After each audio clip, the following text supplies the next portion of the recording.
नमस्कार माननीय प्रधानमंत्री जी, ladies and gentlemen, it is my honor and privilege to request Honorable Prime Minister of India, Shri Narendra Modi ji, to kindly address our distinguished guests. नमस्कार। देश विदेश में बसे मेरे सभी भारतीय भाइयों और बहनों, नमस्कार। आप सभी को 2021 की बहुत बहुत शुभकामनाएं। आज दुनिया के कोने कोने से हमें भले ही इंटरनेट से जोड़ा है, लेकिन हम सभी का मन हमेशा से मां भारती से जुड़ा है, एक दूसरे के प्रति अपनत्व से जुड़ा है। फ्रेंड्स, दुनिया भर में मां भारती का गौरव बढ़ाने वाले आप सभी साथियों को हर साल प्रवासी भारतीय सम्मान देने की परंपरा है। भारत रत्न स्वर्गीय अटल बिहारी वाजपेयी जी के मार्गदर्शन में जो यात्रा शुरू हुई, उसमें अभी तक 60 अलग अलग देशों में रहे करीब 240 महानुभावों को ये सम्मान दिया जा चुका है। इस बार भी इसकी घोषणा की जाएगी। इसी तरह दुनिया भर से हजारों साथियों ने भारत को जानिए क्विज कंपटीशन में हिस्सा लिया है। ये संख्या बताती है कि जड़ से दूर भले हो जाएं, लेकिन नई पीढ़ी का जुड़ाव उतना ही बढ़ रहा है। इस क्विज के 15 विजेता भी आज इस वर्चुअल समारोह में हमारे बीच मौजूद है। मैं सभी विजेताओं को बधाई देता हूं, शुभकामनाएं देता हूं और साथ साथ इस क्विज कंपटीशन में हिस्सा लेने वाले सभी अभिनंदन के अधिकारी हैं। और मेरा इस क्विज कंपटीशन में हिस्सा लेने वाले सबसे आग्रह है कि आप तय करिए कि अगली बार जब क्विज कंपटीशन होगी, तब आपके प्रयत्न से 10 और नए लोग इसमें जुड़ेंगे। ये चेन चलनी चाहिए, चेन बढ़नी चाहिए, लोगों को जोड़ना चाहिए। कई विदेश के लोग भारत में पढ़ने के लिए आते हैं, पढ़ करके अपने देशों में जाते हैं। उनको भी आग्रह करना चाहिए कि वे भी जो भारत में कभी पढ़ाई करके गए हैं, वे भी इस क्विज कंपटीशन में जुड़े और क्विज कंपटीशन के एम्बेसडर बने। क्योंकि विश्व में भारत की पहचान बनाने के लिए, नई पीढ़ी को भारत को जानने की जिज्ञासा जगाने के लिए एक टेक्नोलॉजी ड्रिवन बहुत सरल उपाय है। और इसलिए मेरा आग्रह रहेगा कि आप सब इस बात को आगे बढ़ाइए। फ्रेंड्स, बीता साल हम सभी के लिए बहुत चुनौतियों का साल रहा है, लेकिन इन चुनौतियों के बीच विश्व भर में फैले हमारे इंडियन डायस्पोरा ने जिस तरह कार्य किया है, अपना कर्तव्य निभाया है, वो भारत के लिए भी गर्व की बात है। यही तो हमारी परंपरा है, यही तो इस मिट्टी के संस्कार है। इस जगह से सोशल और पॉलिटिकल लीडरशिप के लिए दुनिया भर में भारतीय मूल के साथियों पर भरोसा और मजबूत हो रहा है।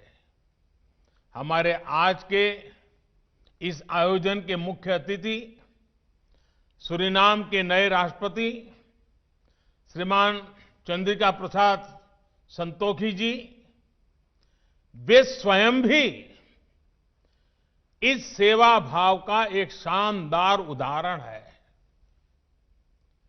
और मैं ये भी कहूंगा कि इस कोरोना काल में विदेशों में रहने वाले हमारे कई भारतीय भाई बहनों ने भी अपना जीवन खोया है। मेरी उनके प्रति संवेदना है और उनके परिवारजनों के प्रति भी मैं परमात्मा बहुत शक्ति दे, ये प्रार्थना करता हूं।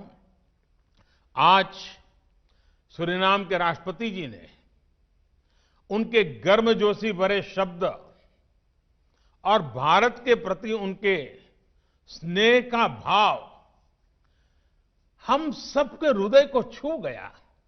उनके एक शब्द में, हर एक भाव में भारत के प्रति का जो उनका अहोभाव था वो प्रवाहित हो रहा था, प्रकट हो रहा था और हमें प्रेरित कर रहा था। उनकी तरह मैं भी आशा करता हूं कि हम शीघ्र ही मिलेंगे और हमें भारत में सूरीनाम के राष्ट्रपति जी का भव्य स्वागत करने का अवसर भी मिलेगा।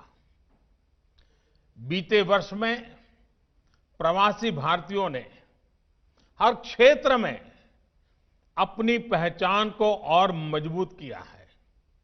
साथियों, मेरी बीते महीनों में दुनिया के अनेक हेड्स ऑफ द स्टेट से चर्चा हुई है। स्टेट हेड्स ने इस बात का विशेष तौर पर जिक्र किया कि कैसे उनके देश में प्रवासी भारतीय डॉक्टर्स, पैरामेडिक्स और सामान्य भारतीय नागरिकों द्वारा किस प्रकार से सेवा हुई है। चाहे मंदिर हो, चाहे हमारे गुरुद्वारे हो, चाहे लंगर की हमारी महान परंपरा हो, हमारी अनेक छोटे मोटे सामाजिक, सांस्कृतिक, धार्मिक संगठनों ने सेवा भाव में अगुवाई की है और हर नागरिक की सेवा करने का काम इस कठिन परिस्थिति में भी किया है। ये दुनिया के हर देश में जब मुझे सुनने को मिलता है, कितना गर्व होता है। और आप अंदाज लगा सकते हैं, जब फोन पर मैं आपकी प्रशंसा सुनता था और दुनिया के हर नेता काफी समय आप ही के गुणगान करता था, और ये बात जब मैं हमारे साथियों से बांटता था, हर किसी का मन खुशियों से भर जाता था, गौरव होता था। आपके ये संस्कार दुनिया के हर कोने में उजागर हो रहे हैं। कौन भारतीय होगा जिसको अच्छा न लगता होगा। आप सभी ने जहां आप रह रहे हैं वहां ही नहीं बल्कि भारत में, भारत की कोविड से चल रही लड़ाई में भी हर प्रकार से सहयोग किया है। पीएम केयर्स में आपने जो योगदान दिया वो भारत में हेल्थ इंफ्रा, उसको सशक्त करने में काम आ रहा है। इसके लिए मैं आप सभी का आभार व्यक्त करता हूं। साथियों, भारत के महान संत और दार्शनिक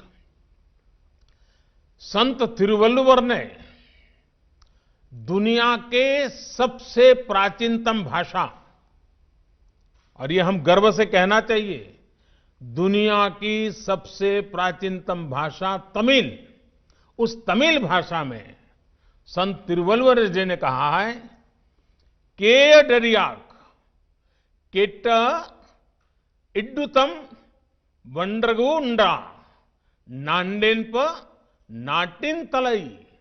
इसका भाव है कि दुनिया की सर्वश्रेष्ठ भूमि वो है जो अपने विरोधियों से बुराइयां नहीं सीखती और जो अगर कभी कष्ट में भी आई तो दूसरों के कल्याण में कोई कमी नहीं करती। साथियों, आप सबने इस मंत्र को जी करके दिखाया है। हमारे भारत की हमेशा यही विशेषता रही है। शांति का समय हो या संकट का हम भारतीयों ने हर परिस्थिति का हमेशा डट करके मुकाबला किया है। इस वजह से इस महान भूमि को लेकर एक अलग व्यवहार हमने देखा है। जब भारत ने कॉलोनियलिज्म के विरुद्ध मोर्चा खोला तो दुनिया के अनेक देशों में आजादी के संघर्ष के लिए ये प्रेरणा बन गया। जब भारत टेररिज्म के सामने खड़ा हुआ तो दुनिया को भी इस चुनौती से लड़ने का नया साहस मिला। साथियों, भारत आज करप्शन को खत्म करने के लिए टेक्नोलॉजी का ज्यादा से ज्यादा इस्तेमाल कर रहा है। लाखों करोड़ों रुपए जो पहले तमाम कमियों की वजह से गलत हाथों में पहुंच जाते थे, वो आज सीधे लाभार्थी के बैंक खाते में पहुंच रहे हैं।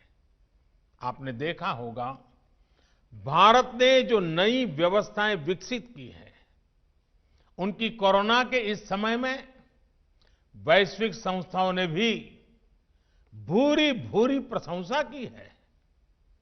आधुनिक टेक्नोलॉजी से गरीब को एम्पावर करने का जो अभियान आज भारत में चल रहा है, उसकी चर्चा विश्व के हर कोने में है, हर स्तर पर है। भाइयों और बहनों, हमने दिखाया है कि रिन्यूएबल एनर्जी के मामले में डेवलपिंग वर्ल्ड का कोई देश भी लीड ले सकता है। आज भारत का दिया वन सन, वन वर्ल्ड, वन ग्रिड, ये मंत्र दुनिया को भी अपील कर रहा है। साथियों, भारत का इतिहास गवाह है कि भारत के सामर्थ्य, भारतीयों के सामर्थ्य को लेकर जब भी किसी ने आशंका जताई, सारी आशंकाएं गलत साबित हुई है। गुलामी के दौरान विदेश में बड़े बड़े विद्वान कहते थे कि भारत आजाद नहीं हो सकता क्योंकि ये तो बहुत बंटा हुआ है। वो आशंकाएं गलत साबित हुई और हमने आजादी पाई। साथियों, जब भारत को आजादी मिली तो ये भी कहा गया कि इतना गरीब और इतना कम पढ़ा लिखा भारत, ये भारत तो टूट जाएगा, बिखर जाएगा, डेमोक्रेसी तो यहां असंभव है। आज की सच्चाई यही है कि भारत एकजुट भी है और दुनिया में डेमोक्रेसी अगर सबसे मजबूत है, वाइब्रेंट है, जीवंत है, तो वो भारत ही है।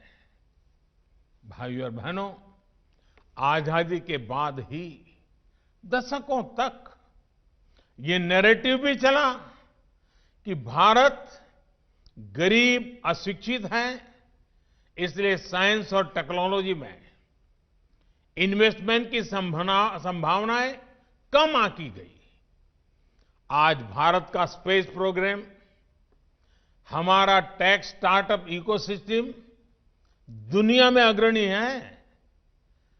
कोविड की चुनौती के साल में भी कई नए यूनिकॉर्न्स और सैकड़ों नए टेक स्टार्टअप्स भारत से ही निकल करके आए हैं।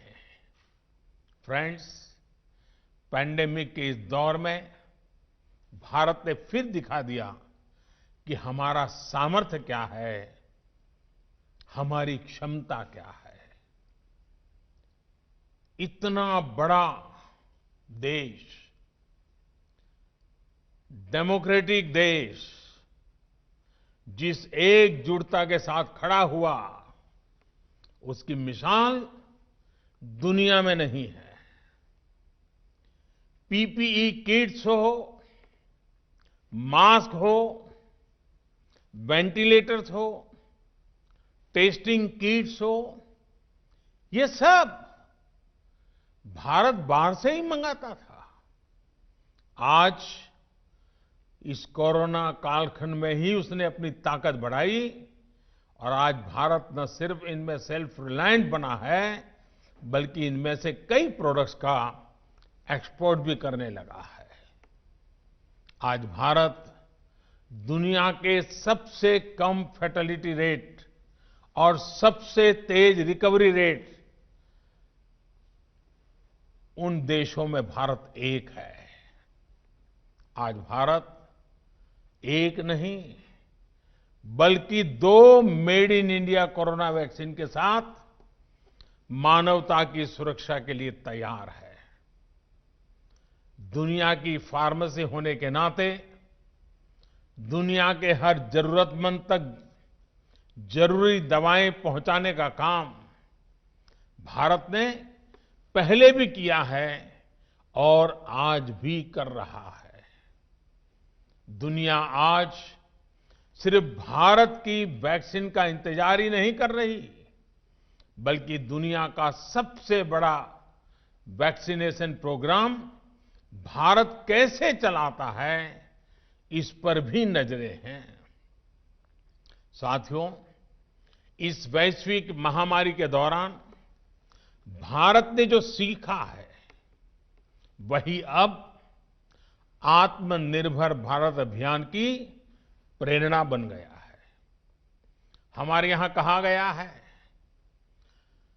शतहस्त समाह, शतहस्त समाह सहस्त्रहस्त समकिर, यानी सैकड़ों हाथों से अर्जन करो लेकिन हजारों हाथों से बांटो। भारत की आत्मनिर्भरता के पीछे का भाव भी यही है। करोड़ों भारतीयों के परिश्रम से जो प्रोडक्ट्स भारत में बनेंगे, जो सॉल्यूशंस भारत में तैयार होंगे, उससे पूरी दुनिया का लाभ होगा।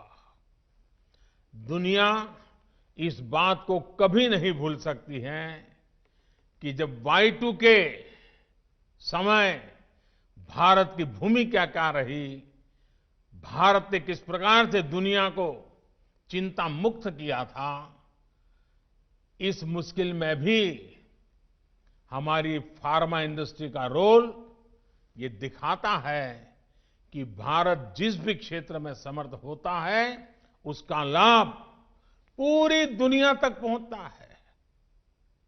साथियों, आज पूरी दुनिया को अगर भारत पर इतना ज्यादा ट्रस्ट है, तो इसमें आप सब प्रवासी भारतीयों का भी बहुत बड़ा योगदान है। आप जहां भी गए, भारत को, भारतीयता को साथ लेकर के गए। आप भारतीयता को जीते रहे।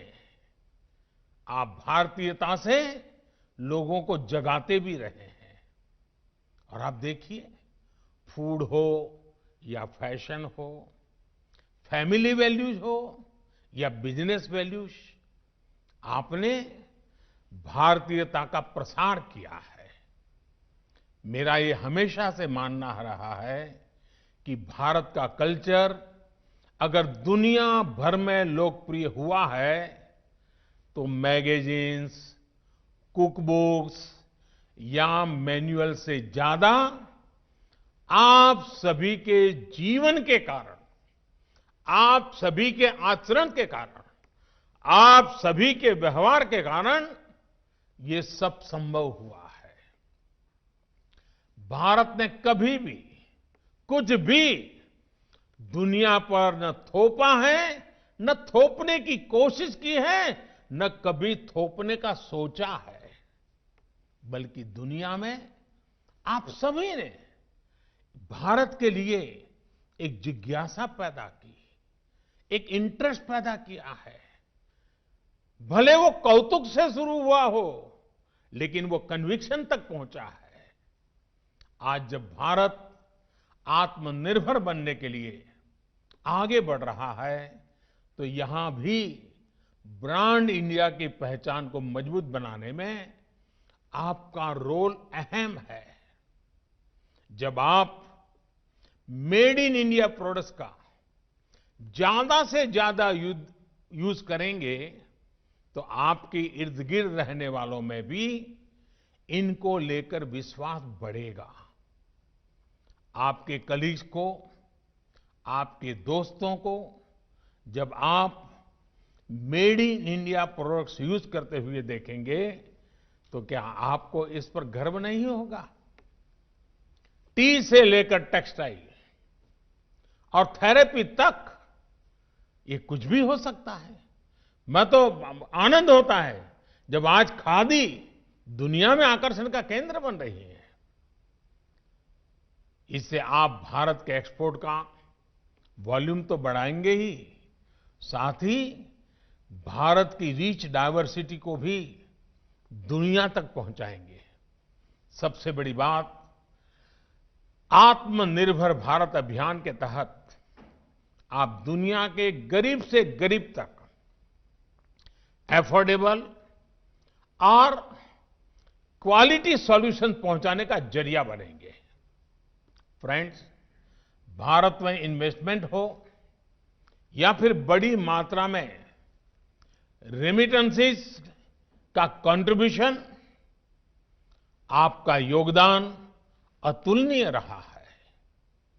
आपकी एक्सपर्टाइज, आपके इन्वेस्टमेंट, आपके नेटवर्क्स, आपके अनुभव का लाभ हर भारतीय, पूरा हिंदुस्तान हमेशा हमेशा के लिए गौरव भी करता है, और आपके लाभ के लिए वो हमेशा आतुर भी रहता है।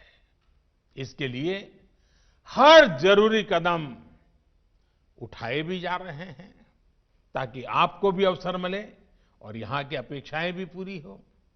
आप में से काफी लोग जानते हैं कि कुछ सप्ताह पहले ही पहली बार वैश्विक भारतीय वैज्ञानिक समिट, शॉर्ट फॉर्म में उसे कहा गया वैभव का आयोजन किया था।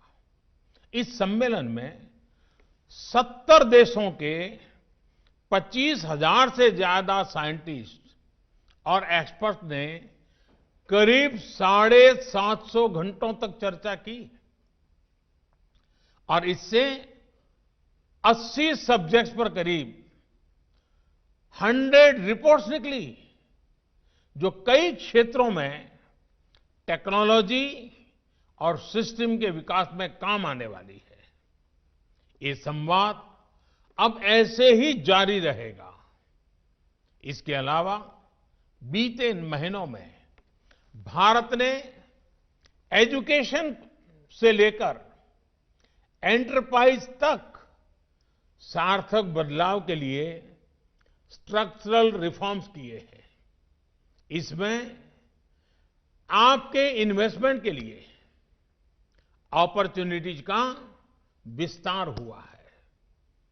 मैन्युफैक्चरिंग को प्रमोट करने के लिए प्रोडक्शन लिंक सब्सिडी स्कीम, ये बहुत पॉपुलर हुई है और बहुत कम समय में बहुत पॉपुलर हुई है।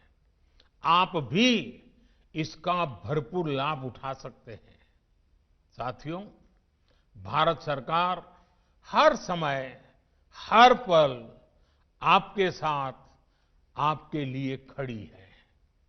दुनिया भर में कोरोना लॉकडाउन से विदेशों में फंसे 45 लाख से ज्यादा भारतीयों को वंदे भारत मिशन के तहत रेस्क्यू किया गया। विदेशों में भारतीय समुदाय को समय पर सही मदद मिले, इसके लिए हर संभव प्रयास किए गए। पैंडेमिक के कारण विदेशों में भारतीयों के रोजगार सुरक्षित रहे, इसके लिए डिप्लोमेटिक स्तर पर हर संभव कोशिश की गई। गल्फ सहित अनेक देशों से लौटे साथियों के लिए skilled workers arrival database for employment support यानी स्वदेश नाम की नई पहल शुरू की गई। इस डाटाबेस का उद्देश्य वंदे भारत मिशन में लौट रहे वर्कर्स की स्किल मैपिंग करना और उन्हें भारतीय और विदेशी कंपनियों से जोड़ना है। इसी तरह दुनिया भर में भारतीय समुदाय के साथ बेहतर कनेक्टिविटी के लिए रिश्ता नाम का नया पोर्टल लॉन्च किया गया है। इस पोर्टल से मुश्किल समय में अपने समुदाय से कम्युनिकेट करना, उन तक तेजी से पहुंचना आसान होगा। इस पोर्टल से दुनिया भर के हमारे साथियों के एक्सपर्टाइज का भारत के विकास में उपयोग करने में भी बहुत मदद मिलेगी। साथियों, यहां से अब हम आजादी के 75वें साल की तरफ आगे बढ़ रहे हैं। अगला प्रवासी भारतीय दिवस आजादी के 75वें वर्ष के समारोह से भी जुड़ेगा। महात्मा गांधी, नेताजी सुभाष चंद्र बोस, स्वामी विवेकानंद ऐसे अनगिनत महान व्यक्तित्वों की प्रेरणा से दुनिया भर के भारतीय समुदाय ने आजादी में अहम भूमिका निभाई है। ऐसे में ये समय उन साथियों को, उन सेनानियों को भी याद करने का है जिन्होंने भारत से बाहर रहते हुए भारत की आजादी के लिए काम किया। मेरा विश्व भर में फैले हुए सभी भारतीय समुदाय के लोगों से, हमारे मिशन में बैठे हुए सभी लोगों से ये आग्रह रहेगा कि हम एक डिजिटल प्लेटफॉर्म तैयार करें, एक पोर्टल तैयार करें और उस पोर्टल में ऐसे प्रवासी भारतीयों का जिन्होंने आजादी के जंग में विशेष भूमिका निभाई है, उनकी सारी तथ्य आधारित चीजें उसमें रखी जाएं। जहां भी फोटो उपलब्ध है, फोटो रखी जाए। विश्व भर में कब किसने क्या किया, कैसे किया, इन बातों का उसमें वर्णन हो। हर भारतीय के पराक्रम का, पुरुषार्थ का, त्याग का, बलिदान का, भारत माता के प्रति उसकी भक्ति का गुणगान हो, उनकी जीवन गाथाएं हो, जिन्होंने विदेश में रहते हुए भारत को आजाद कराने में अपना योगदान दिया। और मैं तो ये भी चाहूंगा कि अब जो क्विज कंपटीशन के लिए जो क्विज तैयार होंगे, उसमें विश्व भर में ऐसे भारतीय समुदाय के योगदान पर भी क्विज का एक अलग चैप्टर हो। 500, 700, 1000 वो सवाल हो जो विश्व भर में फैले हुए भारतीयों के विषय में भी जिज्ञासु लोगों को लिए ज्ञान का एक अच्छा सरोवर बन जाए। ऐसे सारे कदम हमारे बंधन को मजबूत करेंगे, आने वाली पीढ़ियों को प्रेरित करेंगे। आप सब इतनी बड़ी तादाद में आज वर्चुअली मिले हैं। कोरोना के कारण रूबरू में मिलना संभव नहीं हुआ है, लेकिन भारत का हर नागरिक हमेशा यही चाहता है कि आप स्वस्थ रहें, आप सब सुरक्षित रहें, अपना और देश का नाम रोशन करते रहें। इसी कामना के साथ मैं फिर एक बार सूरीनाम के राष्ट्रपति जी का हृदयपूर्वक आभार व्यक्त करता हूं। उन्होंने जो हम सबको प्रेरणा दी है, हमारे साथ जुड़े हैं, वे सचमुच में भारत का गौरव बढ़ाने वाले उन महापुरुषों में से एक हैं। मैं उनका भी विशेष धन्यवाद करता हूं और इसी कामना के साथ आप सबका बहुत बहुत धन्यवाद।